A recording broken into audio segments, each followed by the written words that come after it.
Officer Sam Mitchell froze mid-step, his weathered hand instinctively moving to his radio as Bruno's massive frame tensed beside the abandoned black suitcase. The 500-pound American black bear wasn't just alerting.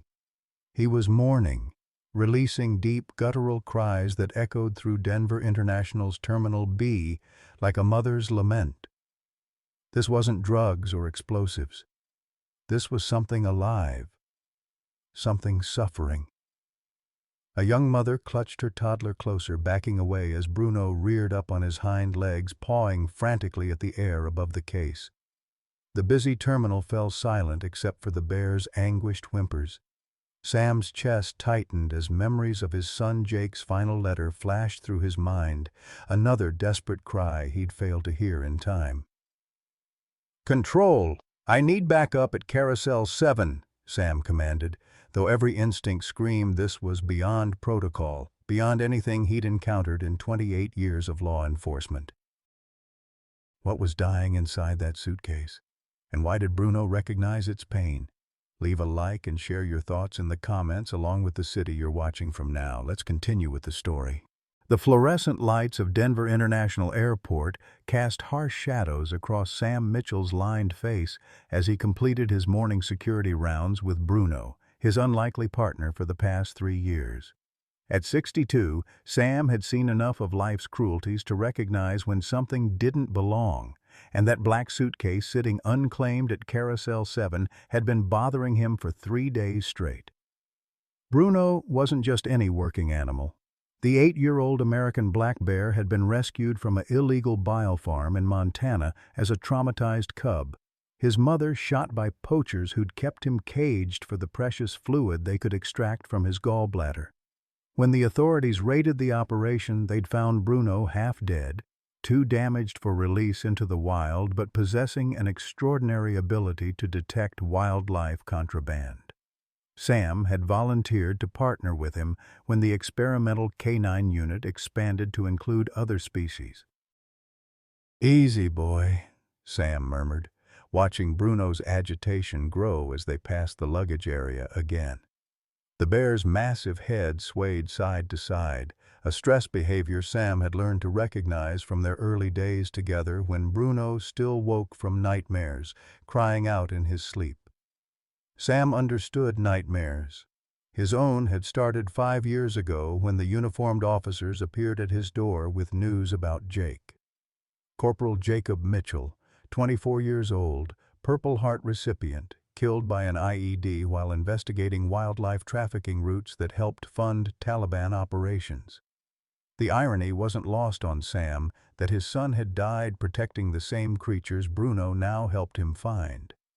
Then came Martha's diagnosis 2 years later. COVID-19 complications that the doctors said were treatable, manageable, until they weren't. Sam had held her hand through the hospital window, helpless behind the glass barrier, watching pneumonia claim the woman who'd been his anchor for 35 years. Her last words, spoken through the phone connection, still echoed in his mind. "Take care of yourself, Sam, and take care of Bruno. He needs you as much as you need him." The empty house in suburban Denver felt cavernous without Martha's humming while she cooked Sunday dinners, without her gentle corrections when Sam got too stubborn about departmental politics. Her reading glasses still sat on the kitchen table where she'd left them, marking a page in a mystery novel she'd never finish. Jake's Purple Heart hung in the hallway, polished weekly but never moved. Airport work had become Sam's salvation, a structured routine that kept the ghosts at bay. Bruno seemed to understand grief in a way that surprised the staff veterinarians. The bear would rest his massive paw on Sam's shoulder during their breaks, as if sensing when the weight of loss pressed too heavily. But today felt different. Bruno's behavior around that particular suitcase wasn't standard alerting protocol. It was personal, desperate, like he was trying to tell Sam something crucial that human words couldn't express. After 3 decades in law enforcement, Sam had learned to trust his instincts, and right now, both his and Bruno's were screaming that whatever was inside that case couldn't wait for bureaucracy to catch up.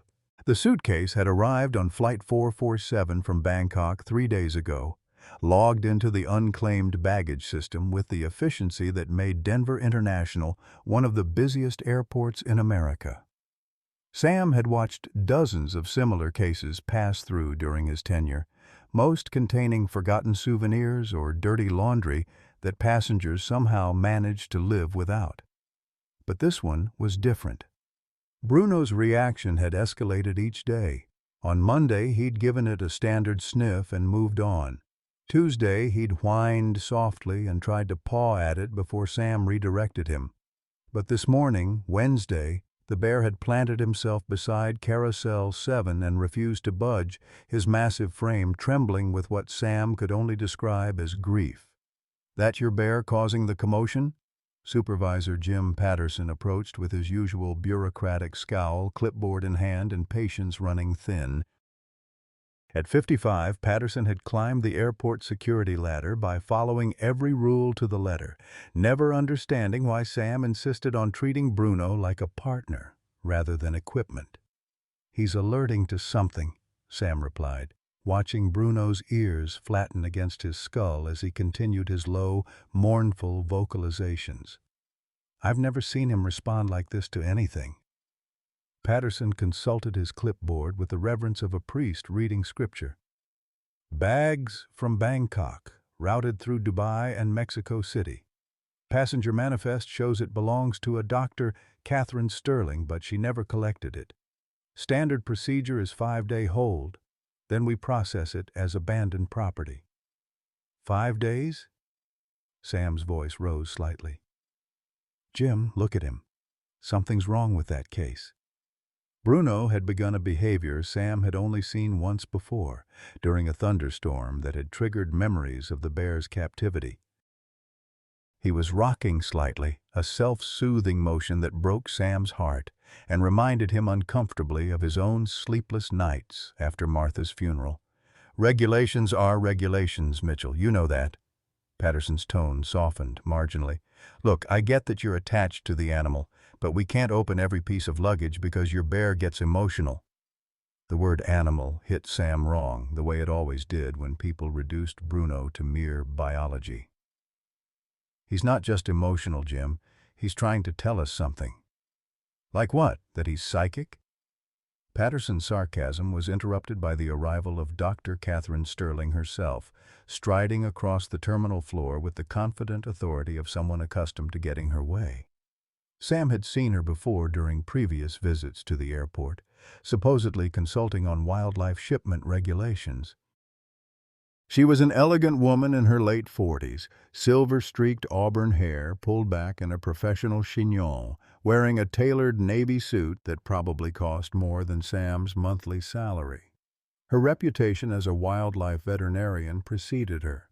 Numerous awards for conservation work, frequent appearances at international conferences, a foundation dedicated to protecting endangered species. "Gentlemen," she said, her smile warm but not quite reaching her eyes, "I understand there's been some confusion about my luggage. I apologize for the delay in collection. Medical emergency at my clinic required my immediate attention." Bruno's reaction to her presence was immediate and alarming. The bear, who had been merely agitated before, now pressed himself against Sam's legs, a 500-pound creature seeking comfort like a frightened child. His breathing became rapid and shallow, the same pattern Sam had observed during Bruno's worst anxiety episodes. "No problem at all, Doctor." "Sterling," Patterson said, immediately deferential. "We were just about to release it to you. Officer Mitchell here was concerned about his bear's reaction, but bears can be quite sensitive to unfamiliar scents," Sterling interrupted smoothly, though Sam noticed her glance sharply at Bruno. "Perhaps something from my clinic work is triggering a response. I deal with many exotic animals." Sam studied her face, looking for the tells that 30 years of law enforcement had taught him to recognize. The slight tension around her eyes, the way her hands clasped a little too tightly, the practiced nature of her explanation. Martha had always said he was too suspicious for his own good, but Martha had also taught him to trust his instincts about people. "What kind of medical supplies are in the case?" Sam asked casually. Sterling's pause was barely perceptible. "Standard veterinary equipment, syringes, medications, monitoring devices. Nothing that would interest airport security, I assure you." Bruno whimpered again, a sound that seemed to come from his very soul. Sam had heard that sound before, in the early days of their partnership when Bruno would have night terrors, reliving whatever horrors he'd experienced before his rescue. The bear was remembering something, something connected to this woman or her luggage. "I think we should open it," Sam said quietly. "Standard inspection." "That won't be necessary," Sterling said quickly, then caught herself and smiled. "I mean, I'm happy to cooperate, but I do have a clinic full of animals waiting for me." Patterson looked between them, clearly uncomfortable with the tension but equally unwilling to challenge a respected professional over what appeared to be an overly emotional bear. "I think we can expedite the release." Bruno's next vocalization wasn't a whimper or a cry. It was a roar of pure anguish that echoed through the terminal and stopped conversations at every gate. The roar that tore from Bruno's throat silenced Terminal B as effectively as a fire alarm. Travelers stopped mid-stride, children pressed closer to their parents, and even the perpetual hum of airport announcements seemed to pause in respect for the raw anguish in that sound. Sam had never heard anything like it from his partner. Not during thunderstorms, not during their worst training sessions, not even during Bruno's early nightmares about the bile farm. "Jesus Christ," Patterson muttered, his clipboard forgotten as he stared at the massive bear who had planted himself protectively between Sam and Dr. Sterling's suitcase. "What the hell is wrong with him?" Dr. Sterling took an involuntary step backward, her composed facade cracking just enough for Sam to glimpse something underneath. Not fear, but recognition. She knew exactly why Bruno was reacting this way, and that knowledge terrified her. "Perhaps we should discuss this in a more private setting," Sterling suggested, her voice tight with barely controlled tension. "I don't want to cause a scene." But Bruno wasn't finished. The bear began pawing frantically at the suitcase, his massive claws leaving scratches on the hard shell surface. Then he did something that made Sam's blood run cold. He began to whimper like a lost cub, the same heartbreaking sound he'd made during those first weeks of recovery when he would search for a mother who would never come home. "That's it," Sam announced, decision crystallizing with sudden clarity. "We're opening it now." "You can't do that without probable cause," Sterling protested, but her objection lacked conviction. She was backing away slowly, her designer heels clicking nervously against the polished floor. "The hell I can't," Sam replied, his voice carrying the authority of 3 decades in law enforcement. "Suspicious behavior from a trained detection animal constitutes probable cause. Jim, get the bolt cutters." Patterson looked ready to argue, but another strangled cry from Bruno settled the matter. The supervisor hurried away, muttering about paperwork and liability, while Sam kept his eyes locked on Dr. Sterling. She was reaching for her phone, fingers trembling slightly as she attempted to appear calm. It was then that Betty Rodriguez appeared, seemingly from nowhere, her weathered hands carrying a steaming cup of coffee and her grandmother's intuition picking up on the tension immediately. At 78, Betty had been volunteering at the airport for 5 years, ever since Hurricane Katrina had scattered her family across the country and left her rebuilding her life in Denver. She had a gift for appearing wherever she was needed most, whether that was comforting anxious travelers or apparently arriving just as Sam was about to make the most important discovery of his career. "Samuel Mitchell," she said in the tone that only elderly women could master. Part concern, part command, entirely effective. "What's got our Bruno so upset?" Sam had grown fond of Betty over the past year. She was one of the few people who understood that Bruno wasn't just a working animal, but a sentient being with feelings and trauma that deserved respect. She often brought Sam coffee during his breaks, and would slip Bruno the occasional apple slice, despite regulations against feeding the detection animals. "That's what we're about to find out," Sam replied, accepting the coffee gratefully. The warm ceramic mug steadied his hands, which he hadn't realized were shaking. Dr. Sterling's phone call was brief and urgent, conducted in hushed tones that Sam couldn't quite make out over the ambient airport noise. When she ended the call, her expression had hardened into something calculating and cold. "I've contacted my attorney," she announced. "Any search of my personal property without a warrant constitutes—" Bruno's next action cut her off mid-sentence. The bear, gently, almost reverently, placed his massive paw on top of the suitcase and looked directly at Sam, with eyes that held more intelligence and pleading than any human expression Sam had ever seen. It was a look that said, with devastating clarity, "Please, they're suffering." Betty gasped, her coffee cup rattling against its saucer. "Oh, sweet Jesus," she whispered. "There's something alive in there, isn't there?" The words hung in the air like an accusation. Sam watched Dr. Sterling's face go pale, watched her step backward again, watched her glance toward the nearest exit. Every tell was there. The guilt, the panic, the desperate calculation of someone whose carefully constructed world was about to collapse. Patterson returned with the bolt cutters and a security team, his face flushed with the excitement of breaking protocol for what might actually be a legitimate emergency. "Airport police are en route," he announced. "If we're doing this, we're doing it by the book." "There's no time for the book," Sam said, watching Bruno's increasingly frantic behavior. The bear had begun a low, continuous vocalization that sounded like mourning, like a funeral dirge for whatever was trapped inside that case. "Look at him, Jim. Whatever's in there is dying." Dr. Sterling made her move then, turning toward the exit with the casual stride of someone who had suddenly remembered an important appointment.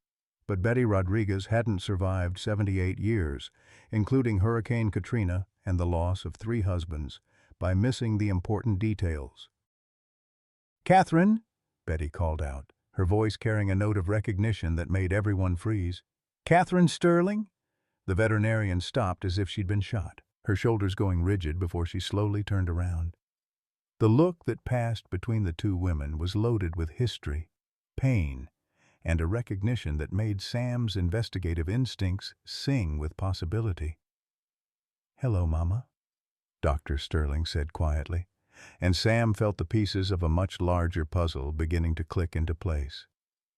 Betty's coffee cup slipped from nerveless fingers, shattering against the floor in a cascade of ceramic and brown liquid. "Oh, mija," she whispered, tears immediately springing to her eyes. "What have you done?" The family connection explained everything and nothing. Why Dr.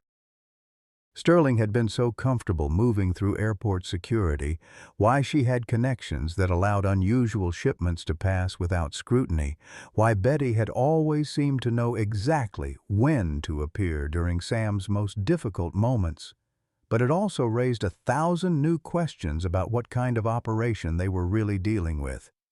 Bruno chose that moment to rear up on his hind legs again, his massive frame towering over the suitcase as he released another mournful cry. But this time, Sam heard something else in the sound, not just anguish, but urgency. Whatever was inside that case was running out of time. "Cut the locks," Sam ordered, his voice brooking no argument. "Now!" As Patterson moved forward with the bolt cutters, Dr. Sterling, Catherine, looked at her mother with an expression of profound sadness and resignation. "I'm sorry, Mama," she said. "I'm so sorry for what you're about to see." The first lock snapped open with a sharp crack that seemed to echo through the terminal like a gunshot, and Bruno's whimpering intensified. Sam placed a steadying hand on the bear's massive shoulder, drawing strength from the solid warmth of his partner, even as his heart prepared for whatever horror they were about to uncover. The second lock yielded with a metallic snap that seemed to reverberate through Sam's bones, Bruno's massive frame trembled against his leg as Patterson lifted the lid of the suitcase, and what they found inside turned Sam's world upside down in a way he hadn't experienced since the day they'd told him about Jake. 3 tiger cubs, no more than 8 weeks old, lay nestled in soiled straw and shredded newspaper. Their orange and black striped bodies were barely moving, their breathing shallow and labored. The smallest one, a male with distinctive white markings around his eyes, appeared to be unconscious, his tiny ribcage rising and falling in desperate, rapid breaths. "Mother of God," Patterson whispered, his clipboard forgotten as he stared into the makeshift prison. The smell hit them then, urine, feces, and something deeper, more primal.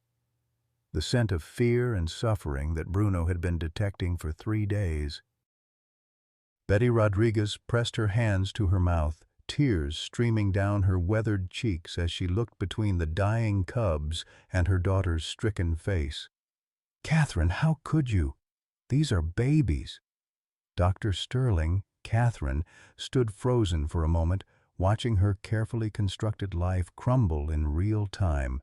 Then, as if awakening from a trance, her professional instincts kicked in. "They need immediate medical attention," she said, moving toward the suitcase. "Dehydration, hypothermia, possible organ failure. Without intervention, they'll be dead within hours." Sam blocked her path, his hand resting on his service weapon.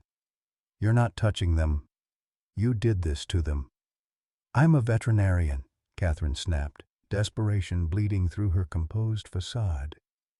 "Whatever you think of me, I'm the most qualified person here to save their lives." Bruno had gone silent, but his massive body was coiled with tension as he stared at the cubs. Then, with a gentleness that contradicted his size, the bear reached out one enormous paw and lightly touched the edge of the suitcase. The gesture was so human, so filled with recognition and empathy, that it broke something fundamental in Sam's chest. "He knows," Sam said quietly. "He remembers being in a cage like that."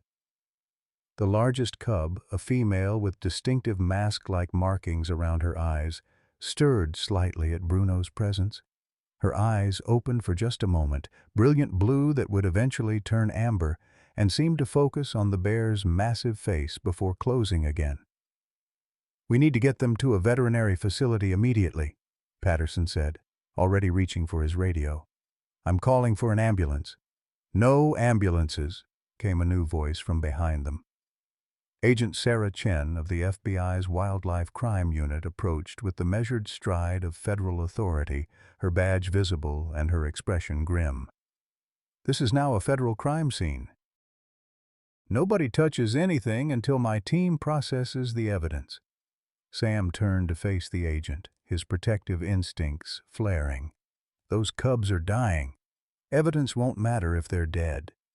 Agent Chen studied the situation with professional efficiency.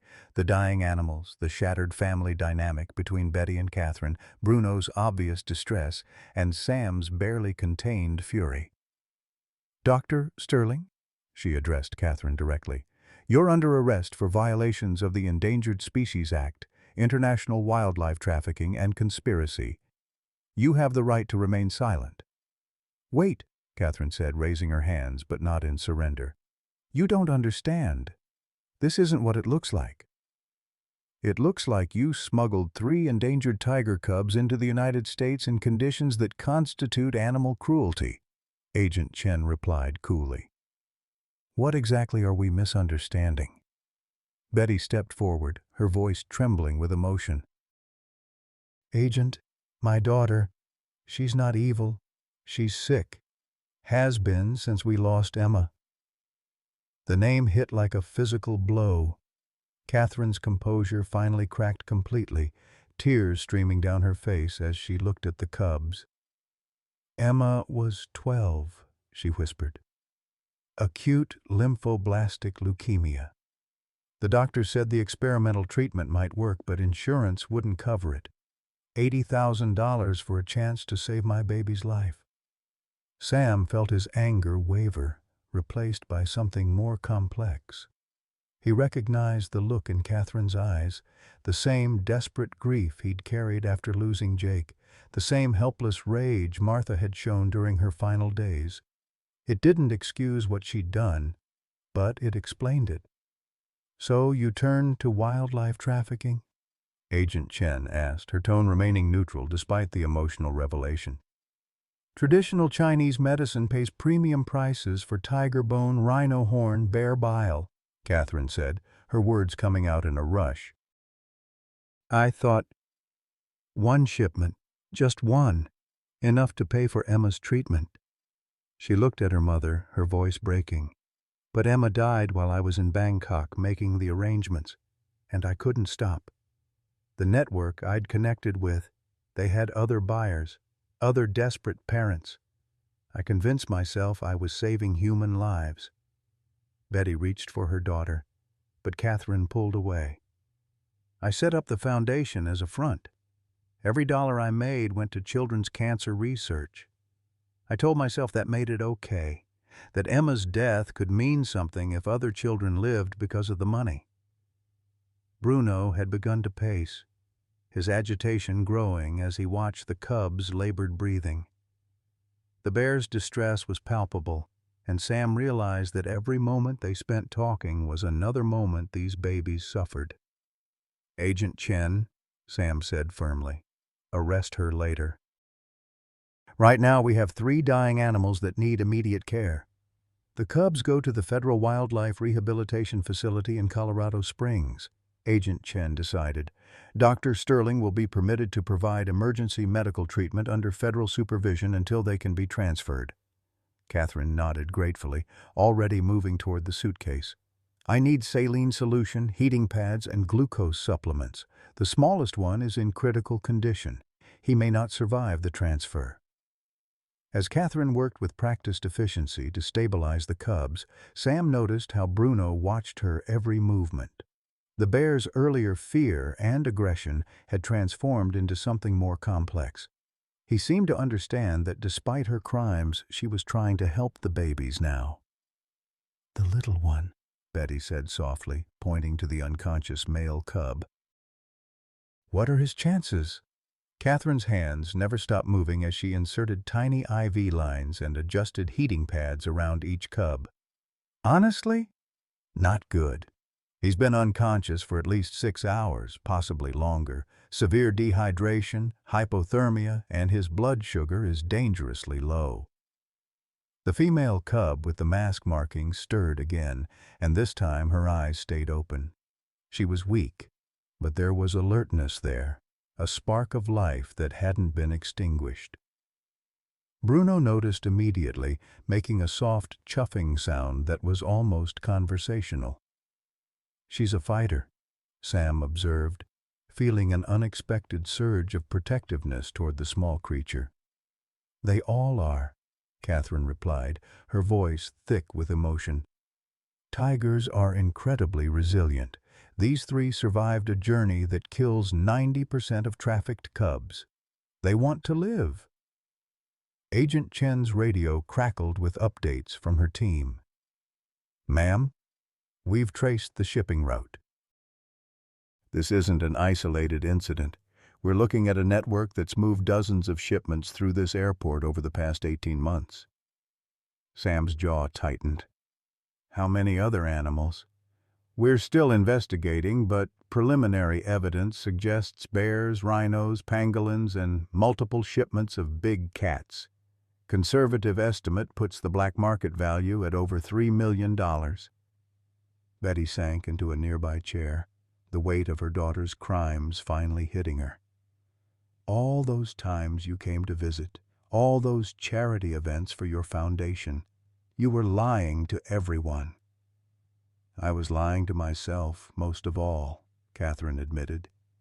"Every time I told myself it was for the children, every time I rationalized another shipment as necessary for research funding, I knew Emma would have been horrified by what I was doing in her memory."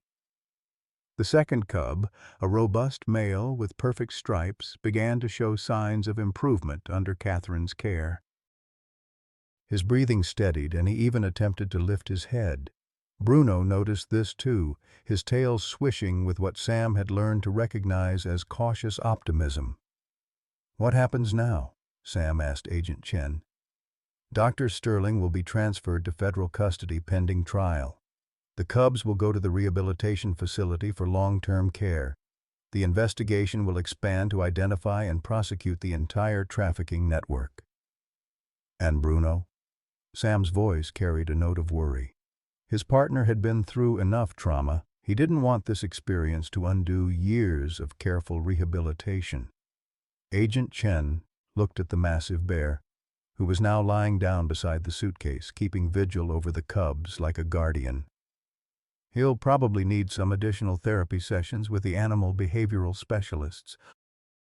What he's experienced today has likely triggered memories of his own trauma."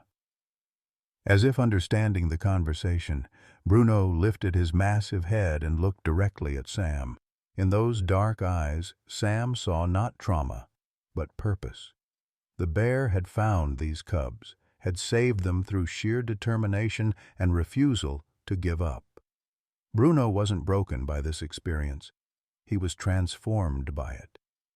"He's going to be okay," Sam said with certainty. "We both are." Over the next several hours, as the cubs received emergency care and Catherine provided detailed information about the trafficking network to federal agents, Sam found himself thinking about family. Not the family he'd lost. Jake and Martha would always be part of him. But the family he was choosing to build. Bruno, these cubs, even Betty with her grandmother's wisdom and endless supply of coffee and comfort. The smallest cub regained consciousness just as the transport team arrived from Colorado Springs. His eyes opened slowly, focusing with difficulty on the faces surrounding him. When his gaze landed on Bruno, something remarkable happened. The tiny tiger let out a soft, mewing sound, and Bruno responded with the gentlest chuff Sam had ever heard from him. "He's going to make it," Catherine said, tears of relief streaming down her face. "They're all going to make it." As federal agents led Catherine away in handcuffs, she stopped beside her mother. "I'm sorry, Mama, for everything. For Emma, for lying, for what I became." Betty reached up and touched her daughter's face with infinite tenderness. "You lost your way, Mija, but maybe these babies will help you find it again." Sam watched the reunion and felt Martha's presence so strongly it was almost physical. She would have loved this, the complexity of human nature, the possibility of redemption, the proof that even in the darkest circumstances, love could find a way to survive and grow. The cubs were loaded into specialized transport carriers, each one monitored continuously. Bruno watched every movement, his massive frame alert but calm. As the vehicles departed for Colorado Springs, Sam made a decision that surprised him with its clarity. "Agent Chen," he called out as she prepared to leave. "I want to visit them, the cubs, however often you'll allow it." She smiled, the first genuinely warm expression he'd seen from the federal agent. "I think that can be arranged, Officer Mitchell. Something tells me those cubs are going to need all the family they can get." 2 weeks later, the call came at 3:47 a.m., jarring Sam from restless sleep with the shrill urgency that only bad news carries. Agent Chen's voice was tight with controlled panic as she delivered the words that sent ice through his veins. "They've taken the cubs." Sam was already reaching for his clothes before his conscious mind fully processed the information. Bruno, sleeping on his oversized bed in the corner of Sam's bedroom, lifted his massive head and sniffed the air, sensing the spike of adrenaline and fear that had flooded the room. "How?" Sam demanded, pulling on his boots with shaking hands. "The facility was supposed to be secure." "Inside job," Chen replied grimly. 2 guards drugged, security cameras disabled, and a hole cut through the perimeter fence with professional precision. Whoever did this knew exactly where the cubs were housed and how to bypass every security measure. The drive to Colorado Springs took 45 minutes that felt like hours. Bruno rode in the passenger seat, his usual calm replaced by an agitation that matched Sam's own. The bear seemed to understand that their cubs, and Sam had begun thinking of them that way as family, were in danger again. The Rocky Mountain Wildlife Rehabilitation Center looked like a war zone in the harsh glare of emergency floodlights. FBI vehicles crowded the parking lot alongside local law enforcement, their red and blue strobes painting the landscape in surreal colors. Agent Chen met them at the gate, her professional composure barely masking the fury Sam recognized in her eyes. "They took all three," she reported as they walked toward the facility. "Liberty, hope, and justice. The staff had named them after you mentioned your son's values. Whoever planned this knew the layout perfectly, knew the feeding schedules, knew which building housed the cubs." Sam's hands clenched into fists. "Catherine." "She gave them the information." "That's what we thought initially," Chen admitted. "But Dr. Sterling has been in federal custody since the airport arrest. No phone calls, no visitors except her attorney, and all communications are monitored. She couldn't have coordinated this." They entered the cub's former enclosure, and Bruno immediately began a behavior Sam had never seen before. The bear's massive frame began to shake, not with fear but with what could only be described as rage. He sniffed every corner, every surface, his hackles raised and his breathing coming in short, angry huffs. "He's tracking," Sam realized. "Bruno, what do you smell, boy?" The bear's investigation led them to the cut fence where he paused and released a low growl that raised the hair on Sam's arms. Bruno had found something the forensics team had missed, a scent that triggered recognition and memory. Dr. Emily Parker, the facility's chief veterinarian, approached with red-rimmed eyes and shaking hands. "I'm so sorry, Sam. We thought they were safe here." Liberty was just starting to play with toys, and Hope had begun eating solid food. Justice was still weak, but he was responding to treatment. The guilt in her voice was palpable, and Sam felt his own anger soften into shared grief. "This isn't your fault, Emily. You gave them a chance at life." "There's something else," Agent Chen interjected. Her tone suggesting bad news was about to get worse. "We've intercepted communications suggesting the cubs are being moved tonight. There's a buyer in Las Vegas willing to pay $2 million for all three." $2 million? Sam's voice cracked with disbelief and horror. "For babies that should be with their mother?" Private collectors pay premium prices for exotic animals, especially ones this young. They can be hand-raised as pets until they become too dangerous, then sold to illegal fighting rings or killed for their parts. Chen's clinical explanation couldn't mask her own revulsion. Bruno's investigation had led him to the parking lot where he stopped beside tire tracks that the forensics team was already casting in plaster. But the bear's attention was focused on something else, a cigarette butt that had been overlooked in the chaos. "He's found something," Sam called out, watching Bruno's careful examination of the evidence. Agent Chen approached with an evidence bag, carefully collecting the cigarette butt. "We'll run DNA analysis, but that could take days. We need to find them tonight." "Where in Las Vegas?" Sam asked, his mind already racing with possibilities. "If there's a buyer waiting, they'll need secure transport, probably by air to avoid highway checkpoints. We're checking all private airfields within a 500-mile radius," Chen replied. "But there are dozens of small airports, and these people have resources. They could have multiple escape routes planned." It was then that Betty Rodriguez arrived, her aged hands gripping the steering wheel of her ancient Buick with determination that belied her 78 years. She approached the group with the purposeful stride of someone who had made a difficult decision. "I know where they're taking the cubs," she announced without preamble.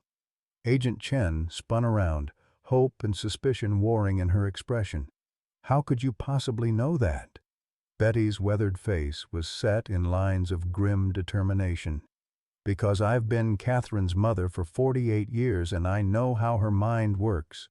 She didn't give up information to help them steal the cubs, she gave up information to track them. The revelation hit Sam like a physical blow. She's hunting her own network. Catherine may have lost her way, Betty continued, tears threatening but held back by sheer force of will, but she's not stupid. She knew this day would come, knew that someone would try to steal the cubs she'd rescued. She's been planning for it. Agent Chen pulled out her phone, speed dialing the Federal Detention Center. The conversation was brief and increasingly tense. When she hung up, her expression was thunderous. Dr. Sterling requested a meeting with her attorney 3 hours ago. She's been transferred to a secure conference room for privileged communications, but the attorney hasn't arrived yet. Because there is no attorney, Sam realized. She's bought herself time to escape. The manhunt that followed was unlike anything Sam had experienced in his law enforcement career. Federal agents, local police, and even National Guard units were mobilized to search for Catherine Sterling and the stolen cubs. Bruno rode with Sam in Agent Chen's vehicle, the bear's agitation serving as an emotional barometer for their desperate race against time. The first break came from an unexpected source. Dorothy Washington, Sam's elderly neighbor, called his cell phone with information that changed everything. "Sam, dear," her voice was steady despite the late hour, "that nice Dr. Sterling woman was at your house earlier today. I saw her through my window talking to someone on your front porch. Thought it was strange since I knew you weren't home." Sam's blood ran cold. "Dorothy, what exactly did you see?" "She had a key, honey. Let herself right in like she belonged there. Stayed about 20 minutes, then left in a hurry. Should I have called the police?" Agent Chen was already turning the vehicle around, racing back toward Denver. "She was in your house, Sam. Why? What could she have been looking for?" The answer hit Sam with devastating clarity. Martha's medical records. Catherine knew about Martha's cancer treatment, knew we'd struggled with insurance coverage just like she had with Emma. She was looking for evidence that I'd understand her desperation. But as they pulled into Sam's driveway, Bruno's reaction suggested something far more complex. The bear wasn't agitated. He was excited, tail wagging as he pressed his nose to the window. His behavior suggested recognition, anticipation, even hope. "She left something," Sam said, understanding flooding through him. "Catherine left us a message." They found it on the kitchen table, next to Martha's reading glasses that Sam had never been able to move. A single sheet of paper with coordinates written in Catherine's precise handwriting, along with a brief note. "Some mistakes can't be undone, but some lives can still be saved. Emma would have wanted me to choose the cubs over everything else. I'm sorry for bringing this to your door, but I need you to trust me one more time." Agent Chen was already entering the coordinates into her GPS. "It's a private airfield outside Pueblo, about 2 hours south. But Sam, this could be a trap." "No," Sam said with certainty, watching Bruno's continued excitement. "She's going to save them. Catherine Sterling may have lost her way, but she's still a mother who failed to save her child. She won't fail again." The airfield was a small operation that specialized in agricultural flights and emergency medical transport. As they approached with lights and sirens disabled, Sam could see a single plane on the tarmac, its engines already running. Several vehicles were parked nearby, including a white van that made Bruno whine with recognition. "That's them," Agent Chen confirmed through binoculars. "I count 6 hostiles, plus Dr. Sterling. The cubs are probably in the van."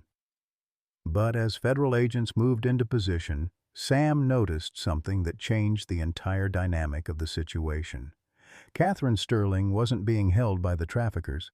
She was arguing with them, gesturing wildly toward the van while several armed men grew increasingly agitated. "She's not their prisoner," Sam realized. She's trying to stop them from loading the cubs onto that plane. The confrontation exploded into violence just as Agent Chen's team moved in.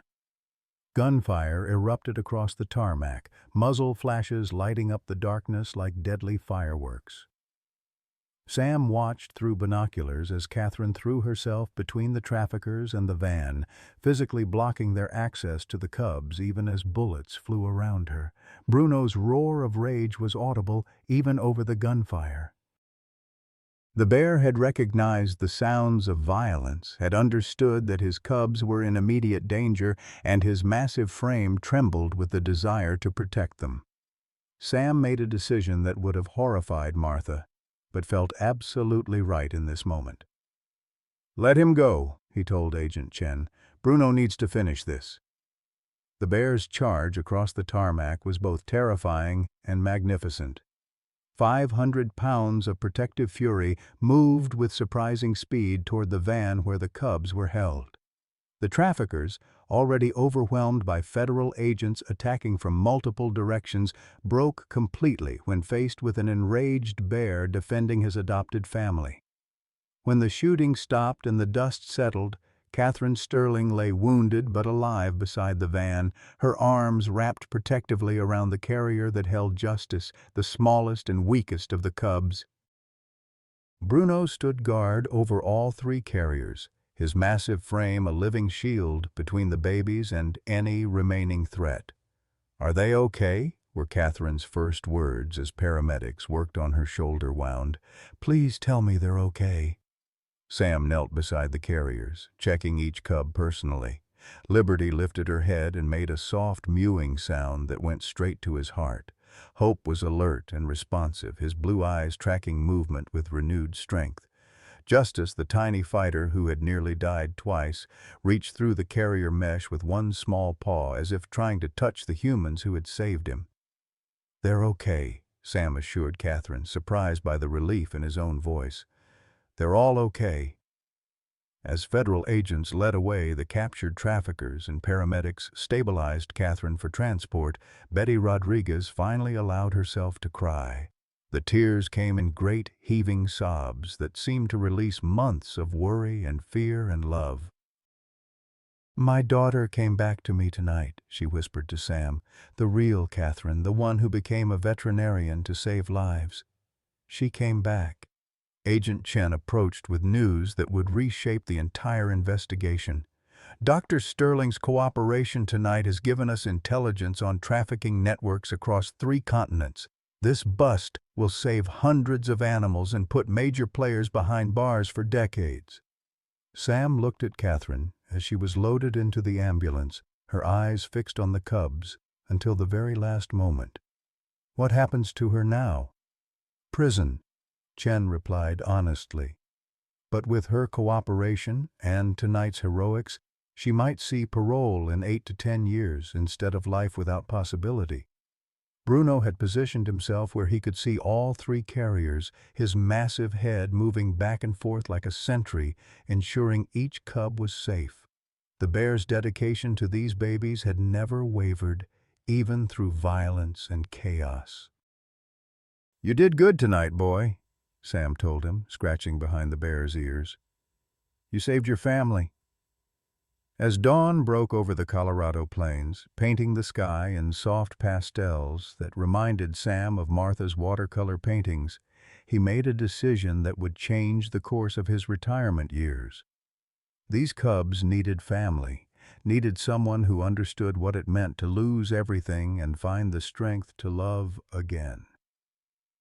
The road ahead would be complex. Legal proceedings, rehabilitation, the challenge of caring for growing tigers.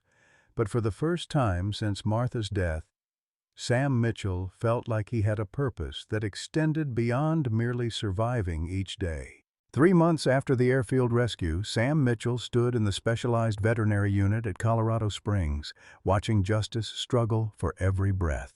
The smallest of the 3 cubs had been fighting infections and complications since his rescue, his tiny body pushed beyond its limits by the trauma of trafficking and multiple medical emergencies.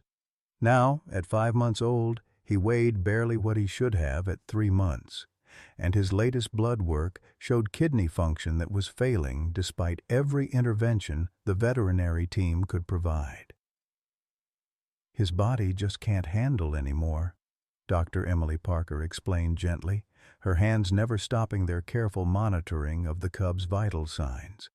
"The dehydration and starvation during transport caused permanent organ damage. We've been fighting borrowed time for weeks." Sam's hands trembled as he reached through the incubator to stroke Justice's soft fur. The cub's breathing was labored, each rise and fall of his tiny chest requiring tremendous effort. Bruno lay on the floor beside the incubator, his massive frame pressed as close as possible to the failing baby, occasionally releasing soft whimpers that broke everyone's heart. "How long?" Sam asked, though he dreaded the answer. "Hours, maybe less," Dr. Parker replied, tears visible in her eyes despite her professional composure. "His kidneys are shutting down, and his heart is working too hard to compensate. I'm so sorry, Sam." The irony wasn't lost on Sam that he was losing another family member in a medical facility, helpless again to save someone he loved. The parallel to Martha's final days was almost unbearable. The machines, the medications that weren't working, the slow realization that love wasn't always enough to keep someone alive. Betty Rodriguez arrived within an hour of Sam's call, her weathered hands carrying a thermos of coffee and the kind of quiet strength that had sustained her through decades of loss. She took one look at Justice's condition and sank into the chair beside Sam, her own eyes filling with tears. "He fought so hard," she whispered, watching the tiny cub struggle, "longer than anyone thought possible." Liberty and Hope, now healthy and growing rapidly in their adjacent enclosures, seemed to sense their brother's distress. They pressed against the mesh separating them from Justice's medical unit, making soft vocalizations that sounded remarkably like comfort calls. Their instinctive understanding of what was happening added another layer of heartbreak to an already devastating situation. Agent Chen arrived as the afternoon shadows lengthened, bringing news that felt almost trivial in the face of Justice's decline. "The trafficking network trials start next month," she reported quietly. "Dr. Sterling has agreed to testify against her former associates in exchange for a reduced sentence."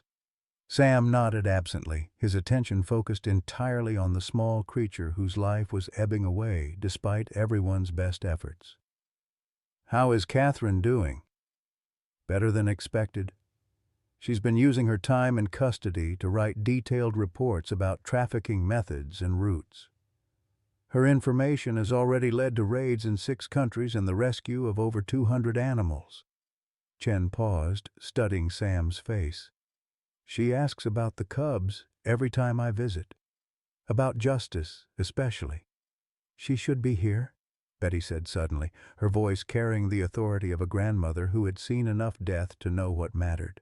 "Whatever my daughter has done, she saved these babies. She deserves to say goodbye." The logistics of bringing a federal prisoner to witness the death of a tiger cub should have been impossible. But Agent Chen had developed a respect for the bonds that had formed around these animals. Within 2 hours, Catherine Sterling arrived under heavy guard, her orange jumpsuit a stark contrast to the sterile white of the medical facility. The reunion between Catherine and her mother was brief but profound. Betty's embrace conveyed forgiveness and love that transcended the crimes and lies, while Catherine's tears spoke of regret that went deeper than any legal consequences she might face. "How bad is it?" Catherine asked Dr. Parker, her veterinary training allowing her to read the monitors and understand the grim prognosis immediately. "End-stage kidney failure. We've tried everything: dialysis, medications, even experimental treatments. His body is just too damaged from the initial trauma." Catherine knelt beside Justice's incubator, her shackled hands pressed against the glass as she studied the tiny cub she had tried so desperately to save. "I'm sorry," she whispered. "I'm so sorry for what I put you through." Justice's eyes opened at the sound of her voice, focusing with difficulty on Catherine's face. For a moment that seemed to stretch into eternity, the cub and the woman who had both destroyed and saved him looked at each other with a communication that transcended words. "He knows you tried to help him," Sam said quietly. "At the end, you chose him over everything else." The next few hours passed in a vigil that drew together an unlikely family. Sam sat with his hand resting on Bruno's massive head, drawing comfort from his partner's steady presence. Betty held Catherine's shackled hands, both women united in their grief for the tiny life that was slipping away. Dr. Parker monitored Justice's condition while maintaining the clinical care that kept him comfortable in his final hours. As evening approached, Justice's breathing became more irregular, with longer pauses between each labored breath. Bruno sensed the change immediately, rising from his position on the floor to press his nose against the incubator. The bear's soft whimper was answered by faint mewing from Liberty and Hope, as if all the animals understood they were about to lose their smallest family member. Should we do something?" Sam asked, the words catching in his throat. The question of euthanasia hung unspoken in the air, a mercy that felt both cruel and kind. "He's not in pain," Dr. Parker assured them. "The medications are managing any discomfort. He's just tired. His body is shutting down naturally."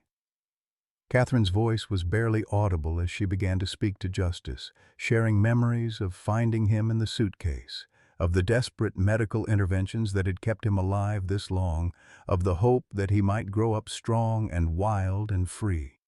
Her words became a lullaby of sorts, a final gift to a creature she had both harmed and loved. Justice's breathing stopped at 8:47 p.m., so gently that for a moment nobody was certain he had died. The monitors confirmed what their hearts already knew. The smallest and bravest of the three cubs had fought his last battle and lost. Bruno's response was immediate and heartbreaking. The massive bear released a low, mournful howl that seemed to come from the depths of his soul, a sound of grief that echoed through the facility and brought tears to every person within hearing. Liberty and Hope joined their cries to Bruno's, creating a chorus of animal mourning that was more moving than any human funeral service Sam had ever attended. "He was loved," Betty said simply, her weathered hands wiping away tears that had been falling since Justice's breathing stopped. "In his short life, he was truly loved." Catherine's breakdown was complete and devastating. The controlled composure she had maintained throughout her arrest, trial preparation, and imprisonment crumbled as she grieved for the cub whose death represented all her failures as both a mother and a protector. Her sobs were raw and primal, the sound of someone finally allowing herself to feel the full weight of her choices. "I killed him," she whispered between tears. "Everything I touched I destroyed. Emma, these cubs, my relationship with my mother. I thought I was saving them, but I was the one who needed saving." Sam found himself comforting the woman who had caused all this pain, understanding finally that grief was grief regardless of its source. "You also saved him," he said firmly. "Without you, he would have died in that suitcase at the airport. You gave him 3 months of love and care and family. That matters." The memorial service they held for Justice was small but profound. Dr. Parker had prepared a tiny grave in the facility's memorial garden, where other rescued animals who hadn't survived were remembered. Sam spoke about courage and fighting against impossible odds, while Betty shared her belief that small lives could have enormous impact on those around them. Bruno carried a single white rose in his mouth and placed it carefully on the small grave, a gesture so human and touching that it left everyone speechless. Liberty and Hope, still too young to fully understand death but old enough to sense loss, pressed against the fence separating them from the ceremony, their soft cries a fitting farewell to their brother. As they prepared to leave the memorial garden, Agent Chen approached with news that would forever change how Sam viewed Justice's brief life. The publicity around Justice's death has generated over $500,000 in donations to wildlife conservation organizations. His story is being featured in documentaries and educational programs around the world. That little cub is going to save more animals than we ever imagined. Standing beside Justice's grave as the Colorado sunset painted the mountains in brilliant oranges and purples, Sam realized that some battles are won even when they're lost, and some victories come through defeat. The revelation came 3 weeks after Justice's funeral, delivered in a sterile federal courthouse conference room where the fluorescent lights cast everything in the harsh glare of institutional reality. Agent Chen sat across from Sam, Bruno, and Betty, her expression carrying the weight of information that would reshape everything they thought they understood about the trafficking network. "We've been analyzing Dr. Sterling's financial records going back 5 years, Chen began, spreading documents across the scarred wooden table. "What we found doesn't match her story about funding children's cancer research." Sam felt his stomach drop as Chen continued. "The money from wildlife trafficking, over $4 million, never went to any legitimate medical research foundation. Instead, it was funneled through a series of shell companies into what appears to be a private medical facility in Switzerland." Betty's weathered hands gripped her coffee cup so tightly her knuckles went white. "What kind of facility?" "That's where it gets complicated," Chen replied, pulling out a thick folder marked with federal classification stamps. "The facility specializes in experimental treatments for terminal illnesses. Treatments that aren't approved by any medical authority, treatments that exist in a legal gray area between hope and exploitation." The pieces began clicking together in Sam's mind with horrifying clarity. Catherine isn't funding research for other children. She's funding her own treatment. Dr. Catherine Sterling was diagnosed with stage 4 pancreatic cancer 18 months ago, Chen confirmed. "The same type that killed her daughter Emma, and with the same grim prognosis.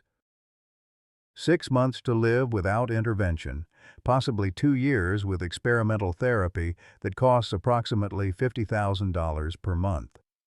Bruno, who had been resting peacefully beside Sam's chair, suddenly lifted his massive head and released a low whine. The bear's emotional intelligence had always astounded Sam, but his ability to sense distress and deception seemed almost supernatural at times. "So everything she told us about helping other families, about Emma's death driving her to save children," Sam's voice trailed off as the implications sank in. "All true but incomplete," Chen replied. "Emma did die of leukemia. Dr. Sterling did initially plan to use trafficking proceeds for children's cancer research, but when she received her own diagnosis, the mission became personal survival disguised as altruism."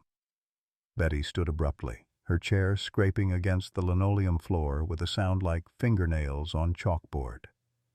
"I need to see her. I need to see my daughter right now." The drive to the federal detention center took 40 minutes through Denver traffic that seemed determined to delay their arrival. Sam found himself thinking about the nature of truth and lies, about how people could rationalize almost anything when faced with their own mortality. Martha had been fortunate, if you could call dying of COVID complications fortunate, in that her illness had been swift. She hadn't had time to compromise her values in pursuit of impossible cures. Catherine looked smaller in the orange jumpsuit, her hair pulled back severely and her skin carrying the pale pallor of someone who hadn't seen natural sunlight in months. But her eyes, when they met her mother's gaze through the bulletproof glass, held a defiance that surprised Sam. "You know," Catherine said into the phone that connected them across the barrier, Agent Chen told you about Switzerland. Why didn't you tell me you were sick? Betty's voice broke with the question that had been burning in her chest since Agent Chen's revelation.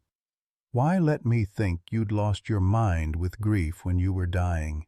Catherine's laugh was bitter and sharp. Because you would have tried to stop me.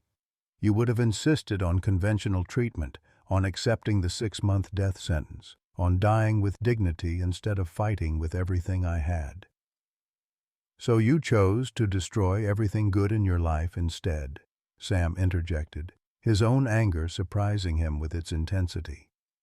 You chose to traffic endangered animals, to traumatize innocent creatures, to build your survival on the suffering of others? I chose to live, Catherine snapped back. I chose to fight instead of surrendering to the same disease that killed my daughter. Those animals were going to die anyway. At least their deaths served a purpose. Bruno, who had been unusually quiet during the visit, suddenly pressed against the glass partition separating them from Catherine. The bear's massive paw left condensation prints on the surface as he tried to reach the woman who had both saved and doomed the cubs he'd protected. The treatments aren't working, Catherine said quietly, her defiance crumbling as she watched Bruno's futile attempts to comfort her. The experimental therapy bought me time, but not remission. The cancer is spreading faster than the treatments can stop it. The silence that followed was broken only by the institutional sounds of the detention facility, distant conversations, slamming doors, the electronic buzz of security systems. Sam found himself studying Catherine's face, looking for signs of the disease that was consuming her from within. "How long do you have?" Betty asked, though her expression suggested she already suspected the answer. 3 months, maybe 6 if I'm lucky, Catherine replied with the clinical detachment of someone who had made peace with their own mortality. The irony isn't lost on me that I'll die in federal prison instead of a Swiss clinic, surrounded by the consequences of my choices instead of expensive medical equipment. Agent Chen had remained silent during the family conversation, but now she leaned forward with information that changed the dynamic once again. There's something else you need to know. The trafficking network Dr. Sterling helped us dismantle was planning something larger, much larger. She pulled out photographs that made Sam's blood run cold, images of shipping containers, warehouse facilities, and manifests detailing hundreds of endangered animals from across the globe. They were planning to establish permanent breeding facilities in the United States, essentially factory farms for exotic animals destined for private collectors and traditional medicine markets. Justice's death, Chen continued, and the publicity surrounding this case disrupted operations worth an estimated $50 million. The documentary about his story has generated international pressure for stronger anti-trafficking laws and enforcement. Catherine stared at the photographs with growing horror. I had no idea the scale was that large. They told me it was small shipments, individual buyers, nothing industrial. They told you what you needed to hear to maintain your cooperation, Chen replied. Criminal organizations are very good at compartmentalizing information. You saw only what they wanted you to see. The revelation that Catherine had been manipulated as much as she had manipulated others should have provided some comfort, but Sam found it only added to the tragic complexity of the situation. She had been a grieving mother, a desperate patient, and a criminal mastermind all at once, victim and perpetrator intertwined in ways that defied simple moral judgments. "What happens now?" Betty asked, her voice carrying the exhaustion of someone who had absorbed too much emotional trauma in too short a time. "Dr. Sterling's cooperation has been invaluable," Chen replied. "Her testimony has already led to arrests in 12 countries and the rescue of over 300 animals. That will be taken into consideration during sentencing." "And her medical condition?" Sam found himself asking, surprising himself with his concern for the woman who had caused so much pain. Prison medical facilities can provide palliative care, Chen said carefully. She'll be as comfortable as possible under the circumstances. Catherine looked directly at Sam then, her eyes holding a clarity that had been absent during their earlier conversations. I want to establish a foundation, a real one this time, funded by liquidating my assets and property. I want it dedicated to Justice's memory, to preventing the kind of trafficking that killed him. Catherine, Betty said softly, tears streaming down her weathered cheeks. You don't have to keep fighting. You can rest now. No, Catherine replied with sudden strength. I've caused enough death. I want my last months to mean something good, something that honors what justice represented instead of what I destroyed. The legal process of establishing the Justice Memorial Wildlife Foundation took 6 weeks to navigate federal regulations and ensure the money came from legitimate sources rather than trafficking proceeds. Catherine worked from her prison cell, dictating detailed plans for anti-trafficking education programs, rehabilitation facility improvements, and research grants for wildlife veterinarians. Sam found himself visiting her regularly during this period, drawn by a connection he couldn't fully explain. Perhaps it was recognition of shared grief, or admiration for her determination to create something positive from the wreckage of her choices. Bruno always accompanied these visits, the bear's presence seeming to provide Catherine with comfort that surprised everyone, including the prison staff. He forgives me, Catherine observed during one visit, watching Bruno's gentle interaction with the glass barrier. I don't understand why, but he does. Bears are better at forgiveness than humans, Sam replied. They live in the present instead of carrying grudges. I've been thinking about Emma, Catherine continued, about what she would say if she could see what I became in her name. She loved animals, used to rescue injured birds and nurse them back to health in our garage. The irony of a wildlife-loving child becoming the inspiration for wildlife trafficking wasn't lost on Sam. She'd probably be proud of what you're doing now. The foundation, the testimony, trying to make things right. Too little, too late, Catherine said with a sad smile. But maybe Justice's story will save animals that mine destroyed. As visiting hours ended and they prepared to leave, Catherine pressed her hand against the glass one final time. Take care of liberty and hope, she said. They're the future I'll never see, the redemption I don't deserve. Walking out of the federal detention center with Bruno padding silently beside him, Sam reflected on the complex nature of justice and redemption. Catherine Sterling would die in prison, her life defined by choices that caused immeasurable suffering. But she would also die knowing that her final acts had honored the memory of a tiny tiger cub whose brief life had touched hearts around the world. The truth, Sam realized, was messier than the story they'd initially believed, but it was also more human. Catherine wasn't a monster or a saint. She was a woman who had lost her way in grief and desperation, who had caused terrible harm while trying to save herself, and who was now spending her final months attempting to balance the scales of her own moral accounting. Whether that was enough remained to be seen, but it was a beginning. 6 months later, the Rocky Mountain Wildlife Sanctuary buzzed with the sounds of families and children gathered for the annual Justice Memorial Festival. Sam adjusted his volunteer coordinator badge, marveling at how much had changed since that April morning when Bruno first alerted to the mysterious suitcase. The bear now served as the sanctuary's beloved ambassador, his gentle nature with visitors belying his massive size and tragic past. Mr. Sam? A little girl with pigtails tugged at his sleeve, her eyes bright with excitement. Can Bruno really understand what we're saying? Sam knelt to her level, smiling at the question he'd heard dozens of times today. What do you think, sweetheart? Look at his eyes when you talk to him. The child approached Bruno cautiously, then broke into delighted giggles when the bear gently touched her outstretched hand with his massive paw. He knows. He really knows.